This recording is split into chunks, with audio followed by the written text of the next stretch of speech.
kijana anayewakilisha wanaume wengi wenye umri wa miaka 27 ambao wapo katika kipindi cha mpito kutoka ujana kuelekea utu uzima kamili.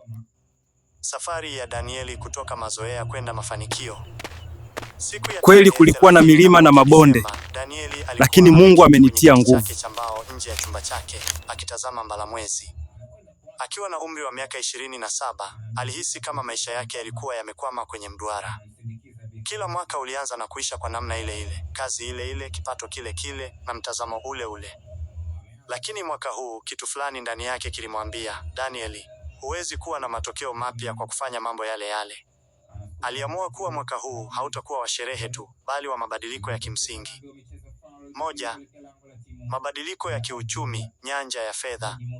Danieli aligundua kuwa akiwa na miaka 27 hakuwa na akiba ya dharura. Aliamua kuacha matumizi ya sifa na show off. Mabadiliko, alianzisha utaratibu wa kuweka 20% ya kipato chake kwenye uwekezaji badala ya starehe. Alianza kusoma vitabu vya fedha na kuanzisha mradi mdogo wa pembeni, side hustle. Matokeo, kufikia mwezi wa 6, Danieli hakuwa na hofu ya kodi ya nyumba, alikuwa na amani ya kifedha.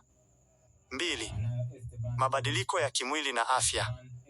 Danieli alikuwa amezoea kula vyakula vya mafuta na kutofanya mazoezi, jambo lililomfanya awe mchovu kila wakati. Mabadiliko, alianza kuamka saa 11 alfajiri kukimbia na kunywa maji mengi. Alipunguza pombe na sukari. Matokeo, mwili wake ukawa na nguvu, energy, akili yake ikawa changamfu na kujiamini kwake kama mwanaume kukapanda. 3. Mabadiliko ya kiakili na kiroho. Aligundua kuwa alitumia saa nyingi kwenye mitandao ya kijamii, akitazama maisha ya watu wengine badala ya kujenga yake. Mabadiliko, alifuta apps zisizo na tija na kuanza kujifunza ujuzi mpya wa kidijitali. Alitenga muda wa kutafakari, meditation, na kusali ili kupata utulivu wa ndani. Matokeo, Danieli akawa mwanaume mwenye msimamo, asiyeyumbishwa na kelele za dunia. 4. Mabadiliko ya mahusiano.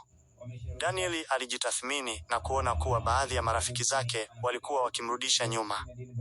Mabadiliko, alijitenga na marafiki wa vijiweni na kuanza kutafuta watu wanaomzidi mafanikio, mentors.